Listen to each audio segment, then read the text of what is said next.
तो दोस्तों आज मैं एक्सप्लेन करूंगा एक काफ़ी इंटरेस्टिंग और काफ़ी सरप्राइजिंग फिल्म को। इसका नाम है डेविल कम्स एट नाइट।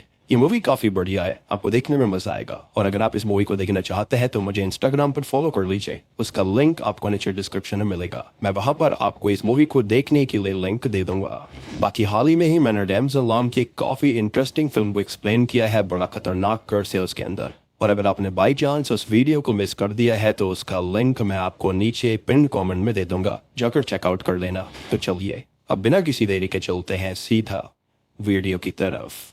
तो मूवी की शुरुआत में हम दो आदमियों को देख पाते हैं जो कि घबराते हुए एक बहुत ही बड़े से फार्म हाउस में घुस गए थे, जहां पर जैक बेन को समझाने की कोशिश करने लगता है कि किसी भी हालत में लाइट्स चालू नहीं करनी है। तभी बेन अपनी उंगलियों में चोट के निशान को नोटिस करता है, जिसको देखकर वो घबराता हुआ बेहोश हो गया था। खैर अब जब जैक बेन की ऐसी हालत को देखता है तो वो तुरंत ही उसकी जेब में एक नोट को छोड़ देता है और मदद लेने के लिए निकल पड़ता है। खैर अब जब रात में बेन की आंख खुलती है तो हाथ में हो रहे दर्द को कम करने के लिए वो घर के बाथरूम में जाकर फर्स्ट एड किट में से कुछ सपोर्ट्स निकालकर अपने फिंगर्स पर लगाता है। अब बेन को यहाँ पर कुछ भी समझ में नहीं आ रहा था कि आखिर हुआ क्या है। तभी उसकी जेब में उसको जैक का छोड़ा हुआ नोट मिलता है, जिसके अंदर बस ये लिखा हुआ था कि किसी भी हालत में बेन को लाइट्स ऑन नहीं करनी है। लेकिन तब तक बेन ने वहां पर लाइट्स ऑन कर दी थी। खैर अब बेन ने वो नोट पढ़ा ही था कि तभी उसको गेट के नॉक होने की आवाज आती है, लेकिन उसके पूछने पर दूसरी तरफ से कोई जवाब नहीं आता। तभी हम घर के बाहर एक औरत की परछाई को भी देख पाते हैं और अब बेन की नजर भी उस पर पड़ गई थी।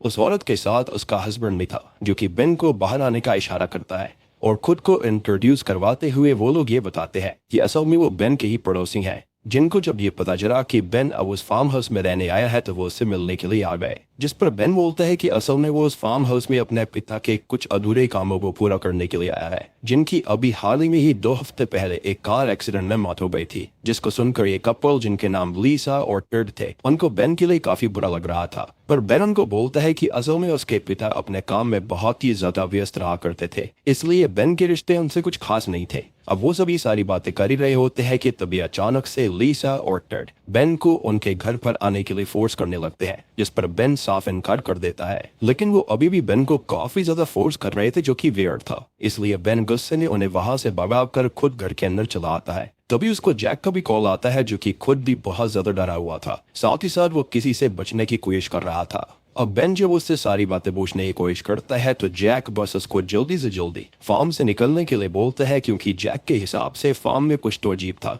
लेकिन बेन को फिलहाल कुछ भी समझ में नहीं आता और इतने में ही जैक का कॉल भी कट जाता है। अब आगे जब बेन अंदर आता है तो बार बार उसके फार्म के आसपास से एक कार गुजर रही थी, लेकिन बेन अभी उसको देखकर भी अनदेखा कर देता है। अब जब वो अपने घर में अपने पिता की सेफ को ढूंढ रहा होता है तभी उसको ये लगने लगता है जैसे उसके घर में कोई आया है, लेकिन बहुत ज्यादा ढूंढने के बावजूद भी उसको वहां पर कोई नहीं मिलता। तभी अचानक से उसके घर की बाहर से कोई हॉर्न देने लगता है और जब बेन बाहर जाकर चेक करता है तो वहां पर मेसन नाम का एक आदमी था, जो कि बेन के फादर आर्थर के लिए ही काम किया करता था और आज भी वो उसके फार्म में स्केयर क्रो लगाने आया था। लेकिन बेन अब उसको स्केयर क्रो लगाने से मना करने लगता है, लेकिन बेन के बोलने के बावजूद भी मेसन उसकी बात को नहीं सुन रहा था। साथ ही साथ वो बहुत ही ज्यादा वियर्डली बिहेव कर रहा था। इसकी वजह से बेन को उस पर बहुत गुस्सा आता है और अब वो मेसन को मारने के बारे में सोच ही रहा था, लेकिन वो कुछ सोचकर रुक जाता है और मेसन को उसका काम जल्दी खत्म करके वहां से जाने के लिए बोलता है। और आपने एक अजीब बात और नोटिस करी होगी कि इनके जो पड़ोसी टेड और लीसा थे, उनको यहाँ पर ये पता चल गया कि बेन वहां पर आने वाला है, लेकिन उनको बेन के पिता की मौत के बारे में कैसे नहीं पता था। ये सब बहुत ही ज्यादा अजीब चीजें हो रही थी। खैर बेन अंदर आकर वापस से जैक को कॉल करने की कोशिश करता है, लेकिन जैक का नंबर अब बंद हो गया था और इस बात को जानकर बेन टेंशन में आ जाता है। लेकिन तभी उसको वापस से उसके घर में किसी की होने की आवाजें आने लगती हैं और इस बार जब वो घर में चेक करने लगता है तो उसको ऊपर वाले रूम में एमी नाम की एक लड़की मिलती है, जो कि आर्थर को जानती थी। लेकिन ऐसे घर के अंदर आ जाना काफी वियर्ड था। अब वो बताती है कि आर्थर ने ही उसको इस घर की चाबियां दी थी, क्योंकि आर्थर उसकी लाइब्रेरी के अंदर बुक्स लेने आया करता था। साथ ही साथ वो बेन के सामने इसलिए नहीं आ रही थी क्योंकि उसे ये बात पता ही नहीं थी कि उसका कोई बेटा भी है। खैर तभी बेन एमी को सब समझाता है कि उसके पिता और उसके रिश्ते ज्यादा अच्छे नहीं थे और वो वहां पर जैक के कहने पर आ गया है। साथ ही साथ वो एमी से भी पूछता है कि वो उसके डैड के फार्म हाउस में कर क्या रही है। इस पर एमी बताती है कि असल में इस टाउन में बहुत ही ज्यादा अजीब लोग रहते हैं और जब उस टाउन से बहुत सारे लोग धीरे धीरे करके गायब होने लगे तो एमी बचने के लिए उस घर में आ गई अपनी जान बचाने के लिए। अब बेन को समझ नहीं आ रहा था कि टाउन में आखिर चल क्या रहा है और अब जब एमी उससे जैक के बारे में पूछती है तो बेन उसको ये बताता है कि असल में जैक उसका एक बहुत ही खास दोस्त है और आज एक बार में उनकी कोई फाइट हो गई थी और उसके बाद का बेन को कुछ याद नहीं है। साथ ही साथ जैक ही उसको उस घर में छोड़कर गया था ताकि वो मौत ला पाए। अब वो दोनों इस बारे में बात कर ही रही थे कि तभी अचानक से मेसन वापस से बाहर हॉर्न बजाने लगता है। अब इस चीज ने बेन को बहुत ही ज्यादा इरिटेट कर दिया था, इसलिए बेन गुस्से में बेसबॉल बैट लेकर बाहर जाता है ताकि वो मेसन को मार दे। तब मेसन के बारे में जानकर एमी बेन को बाहर जाने से रोकने लगती है, लेकिन बेन एमी को दरवाजा बंद रखने के लिए बोलकर उसको मारने बाहर चला जाता है। एमी यहाँ पर अभी डरी हुई थी और बेन के वापस आने का वेट कर रही थी कि तभी उसको भी टेड और लिसा बाहर दिखाई देते हैं जो कि एमी को बाहर बुला रहे थे, जैसे वो शुरुआत में बेन को बुला रहे थे। अब तभी एमी भी बाहर चली जाती है, लेकिन जैसे ही वो गेट खोलती है वैसे ही बेन भागता हुआ अंदर आता है, जिसके ऊपर मेसन, टेड और लिसा ने मिलकर बहुत ही खतरनाक टूल की मदद से हमला किया था। बेन खुद को छुड़वाने की बहुत कोशिश करता रहता है, लेकिन वो छूट नहीं पाता। तभी एमी उसकी मदद करती है और वो दोनों किसी तरह अंदर आ जाते हैं, पर अभी भी वो लोग गेट के बाहर ही खड़े हुए थे। लेकिन गेट खुला होने के बावजूद भी वो लोग अंदर नहीं आते और ये बहुत ही अजीब बात थी। यहाँ पर बेन और एमी दोनों ही शॉक्ड हो गए थे, इसलिए वो इन दोनों को बाहर बुला रहे थे, यानी कोई ना कोई बात जरूर थी। खैर फिलहाल के लिए ये दोनों गेट बंद कर देते हैं और यहाँ पर एमी बेन के घावों पर उसके ही बॉक्सिंग बैंड को बांधने लगती है ताकि खून को बहने से रोका जा सके। और यहाँ पर अब ये दोनों बहुत ही ज्यादा घबराए हुए थे क्योंकि दोनों में से किसी को भी समझ में नहीं आ रहा था कि आखिरकार चल क्या रहा है। अब पहले तो बेन को लग रहा होता है कि शायद वो लोग रेसिस्ट हैं और बेन यहाँ पर ब्लैक है, इसलिए वो उसके पीछे पड़े हैं। इसलिए अब बस बेन जल्दी से जल्दी अपने पिता का सेव ढूंढकर वहां से निकलना चाहता था। तब एमी उसको बताती है कि शायद उसके पिता को पता था कि ये चीजें जरूर होंगी, क्योंकि उन्होंने एमी से ये कहा था कि जब टाउन में सब अजीब बिहेव करने लगेंगे तो वो उनके घर में आ जाए। और वो खुद भी कुछ चीजों पर रिसर्च कर रहे थे जो कि असल में डीमन से रिलेटेड थी। और बाहर जो लोग मौजूद है असल में वो कैनिबल्स हैं, यानी कि इंसानी मांस खाते हैं। लेकिन अब ऐसी डिमोनिक बातें सुनने के बावजूद भी बेन इन सब बातों पर बिल्कुल भरोसा नहीं करता कि वो शहर में पला पड़ा था। और अब भी यहाँ पर बेन किसी भी हालत में पैसों वाले सेफ को ये ढूंढना चाह रहा था। और तब एमी देखती है कि असल में बेन को अपनी जान से ज्यादा उन पैसों की परवाह है, तो वो उस पर बहुत ही ज्यादा गुस्सा करने लगती है। जिसका गुस्सा शांत करने के लिए बेन एमी को बताता है कि असल में उसको वो पैसे जैक को देने हैं, क्योंकि असल में बेन एक बॉक्सर है और जैक बचपन से ही उसका ट्रेनर और मैनेजर रहा था। और बेन की ही कुछ गलतियों की वजह से उसका बॉक्सिंग लाइसेंस कैंसिल हो गया, जिससे जैक और बेन दोनों ही डिप्रेशन में आ गए थे। और ये कम नहीं था कि तभी जैक को ये पता चलता है कि उसको कैंसर है, इसलिए बेन ने डिसाइड करा कि वो आर्थर के पैसों से जैक का इलाज करवाएगा। ये सब बताते हुए बेन बहुत ही ज्यादा इमोशनल हो गया था। अब ये सारी बातें सुनने के बाद एमी समझ जाती है कि असल में बेन के लिए वो पैसे मैटर करते हैं। साथ ही साथ वो भी अपने बारे में एक सीक्रेट बताती है कि वो वहाँ पर अपनी जान बचाने के लिए तो आई है, पर असल में इसी घर के अंदर उस राज का खुलासा भी हो सकता है कि टाउन के अंदर आखिरकार चल क्या रहा है। और आर्थर भी उसी बारे में पता करने की कोशिश करते रहते थे। अब क्योंकि एमी पहले भी सब जानने के लिए पूरे घर में घूम चुकी थी, इसलिए उसको पता था कि सेफ कहाँ पर है, जो कि एक स्टोर रूम में थी और उसका रास्ता बाहर से था। अब क्योंकि वो दोनों ही जानते थे कि असल में बाहर बहुत ही ज्यादा खतरा है, तो वो पूरी तैयारी के साथ बाहर निकलते हैं। और उन्होंने अपने लैंप को भी बुझा दिया था ताकि लाइट के चलते कोई भी उनके पीछे ना आ पाए। और यही बात जैक ने भी नोट में छोड़ी थी कि लाइट मत ऑन करना। लेकिन उनके बाहर जाते ही लिसा बेन के ऊपर हमला कर देती है, एज इफ कि वो इंसानी चीज को सूंघ सकती थी। लेकिन एमी बेन को किसी तरह से अपने साथ स्टोर रूम में लेकर आ जाती है, जहां पर उनको कुछ किताबें मिली थी जिसके अंदर बेन के ग्रैंडफादर की कुछ फोटोज होती हैं, जिनको देखकर बेन बताता है कि असल में 1 अक्टूबर 1969 को उसके ग्रैंडफादर के चर्च में आग लग गई थी, जिसमें उनकी मौत हो गई। पर पुलिस रिपोर्ट में आग लगने की तारीख बिल्कुल गलत थी। और तभी बेन को याद आता है कि असल में यही डेट आर्थर के लॉक का पासकोड भी है। और अब ये दोनों ही ये सोच रहे होते हैं कि कोई भी इतनी बुरी डेट को अपना पासकोड कैसे बना सकता है, कि तभी बाहर एक कैनिबल आकर क्रॉस बो से उन दोनों पर अटैक करता है, लेकिन उसने अपना निशाना मिस कर दिया था। तभी बेन और एमी उससे बचने की कोशिश करने लगते हैं, पर इतने में ही वो कैनिबल एमी को एरो से शूट कर देता है, जिसने वो घायल हो जाती है। अब इस बात से बेन को बहुत ही ज्यादा गुस्सा आ गया था, इसलिए वो गुस्से में उस कैनिबल को अंदर स्टोर रूम में ही खींच लेता है। और अब जैसे ही वो कैनिबल अंदर आता है तभी उसको खून की उल्टियां होने लगती है, एज इफ कि यहाँ पर वो आ नहीं सकता था। पर फिर भी वो बेन पर हमला करते हुए बोलता है कि असल में वो वहाँ पर बेन को खाना चाहता है, जो कि बहुत ही ज्यादा अजीब बात थी और बेन को उसकी कोई भी बात समझ में नहीं आती। लेकिन इतने में ही एमी उठकर सेफ से कैनिबल पर अटैक करती हुई उसे जान से मार डालती है। और तभी एमी और बेन की जान में जान वापस आई थी। अब आगे ये लोग वापस से आर्थर के डॉक्यूमेंट्स को देखने लगते हैं, जिससे उनको पता चलता है कि सेम डेट ही आसपास ही आर्थर की मौत हुई थी। और असल में बेन के ग्रैंडफादर के जिस चर्च में आग लगी थी वहीं पर ये फार्म हाउस बना हुआ है। और अब जाकर उनको समझ में आता है कि आखिरकार क्यों वो कैनिबल्स हाउस के अंदर नहीं आ सकते थे, यानी कि ये लोग किसी तरह के डीमन का ही रूप थे।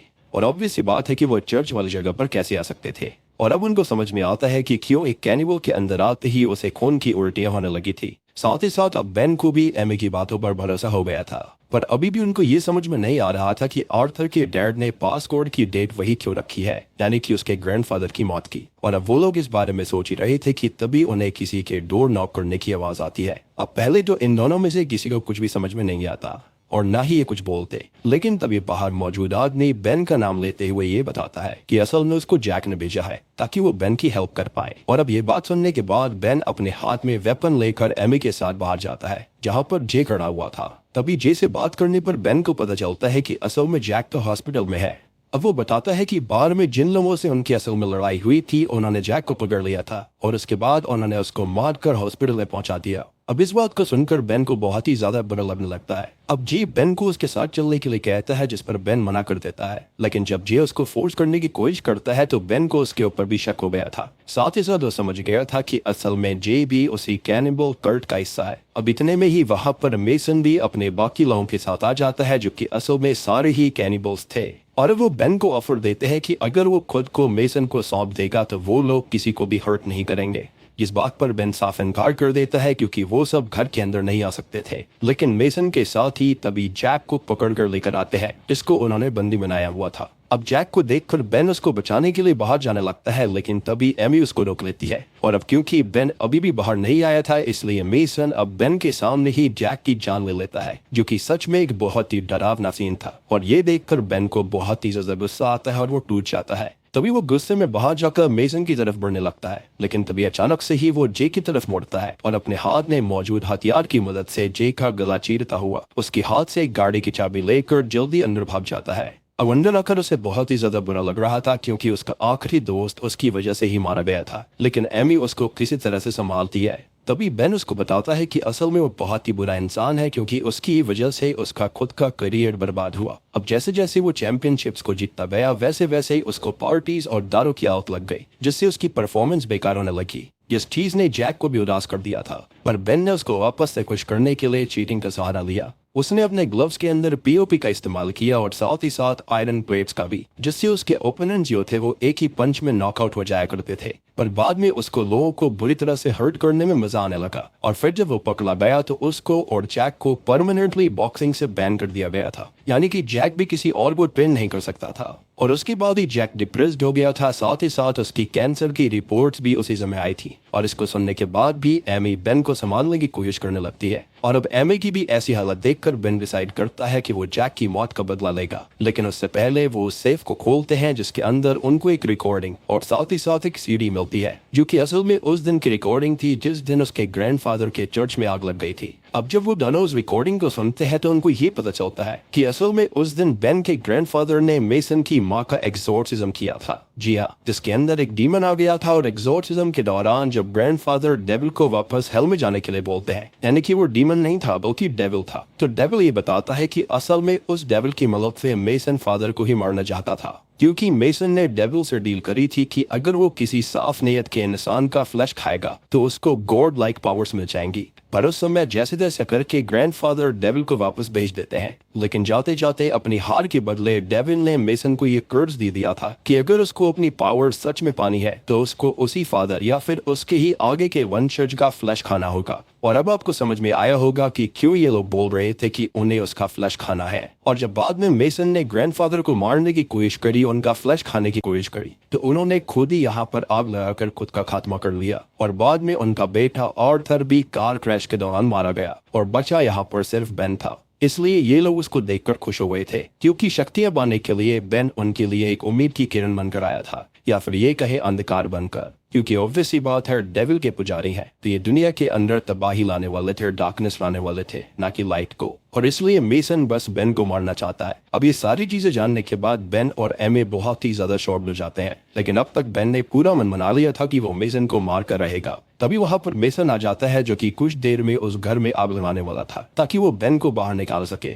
जिस पर बेन उससे डील करता है कि अगर वो एमी को सही सलामत वहां से जाने देगा तो वो खुद मेसन के पास आ जाएगा। लेकिन अब मेसन एमी को भी मारना चाहता था, इसलिए अभी वो इस बारे में सोचने का टाइम मांगता है। और जितने में मेसन अपना डिसीजन बना रहा होता है उतने में ही बेन पूरी तैयारी करके बाहर आ जाता है, जहाँ पर उसका प्लान था कि वो उस लैंड पर जो कि असल में अभी भगवान के नाम पर है वहाँ पर भगवान की बेइज्जती करेगा और उसके बनाए हुए जाल में फंस कर मारे जाएंगे। और अब होता भी वैसा ही है। बेन यहाँ पर लैंड को अनहोली करने के लिए क्रॉस पर पैर रख देता है, साथ ही साथ उस पर थूक भी देता है। इसको देखकर मेसन को कुछ भी समझ में नहीं आ रहा था कि ये हो क्या रहा था, क्योंकि ये लोग तो गॉड को मानते थे। लेकिन जैसे ही वो अपने साथियों के साथ अंदर जाता है तभी वहाँ पर उसके साथ ही बेन के ट्रैप की वजह से मारे जाते हैं। लेकिन अब एमी के पीछे भी एक कैनिबल पड़ गया था, साथ ही साथ अब मेसन भी खुद भी बेन के ऊपर हमला कर देता है क्योंकि उसके साथ धोखा हुआ था। अब वहाँ पर बेन एमी को बचाने की कोशिश कर रहा था, लेकिन जब तक वो एमी के पास पहुंचता तब तक उस कैनिबल ने एमी को मार दिया था। लेकिन एमी खुद भी उसकी जान ले चुकी थी, यानी कि दोनों मारे जा चुके थे।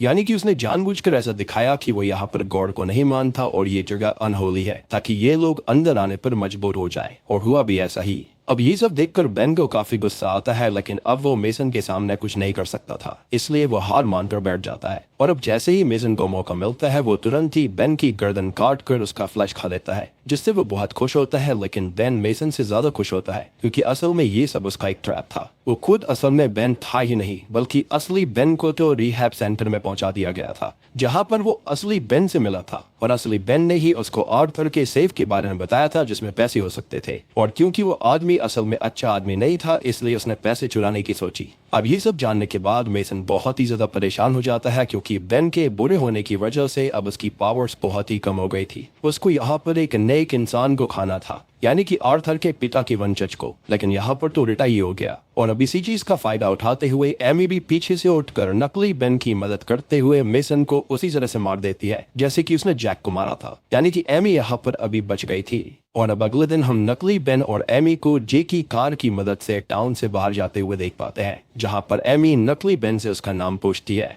और बोम। इसी के साथ ये मूवी यहीं पर खत्म हो जाती है। तो आप समझे, यहाँ पर ये सारा का सारा प्लान आर्थर और उसके बेटे का था। यहाँ पर बेन को पूरी तरह से पता था कि क्या सीन है। उसने जानबूझकर यहाँ पर नकली बेन को भेजा, क्योंकि अगर ये लोग वैसा नहीं करते, प्लानिंग नहीं करते, तो यहाँ पर ये शैतान के पुजारी हमेशा ऐसे ही करते रहते, हमेशा वेट करते रहते कि बेन के ग्रैंडफादर का कोई वंशज यहाँ पर आएगा और वो उसके साथ गलत करेंगे, उसका मांस खाएंगे ताकि उनको पावर्स मिल पाए। लेकिन पाउसा यहाँ पर पूरी तरह से पलट गया था, और मेरे ख्याल से यहाँ पर डेविल भी समझ गया होगा कि मेसन बेवकूफ है, इसलिए उसने उसको कर्ज दिया। तो उम्मीद करता हूँ कि devil comes at the night film आपको पसंद आई होगी, एक्सप्लेनेशन अच्छी लगी होगी, and movie was surprisingly good. मुझे उम्मीद नहीं थी कि मूवी इतनी अच्छी निकलेगी। मैं इसको बिना किसी उम्मीद के देखने बैठ गया था, लेकिन मूवी मुझे काफी अच्छी लगी, इंटरेस्टिंग लगी। कॉन्सेप्ट इसका काफी इंटरेस्टिंग था। उम्मीद करता हूँ कि आपको भी उतना ही अच्छा लगा होगा। तो अच्छा लगा है तो जल्दी से वीडियो को लाइक कर दो, चैनल के ऊपर नए हैं तो सब्सक्राइब कर लीजिए, और अगर आप इस मूवी को देखना चाहते हैं तो इंस्टाग्राम पर फॉलो कर लीजिए, मैं वहां पर आपको इस मूवी का लिंक दे दूंगा। तो मैं आप सबको मिलता हूँ अगली वीडियो के साथ में, तब तक के लिए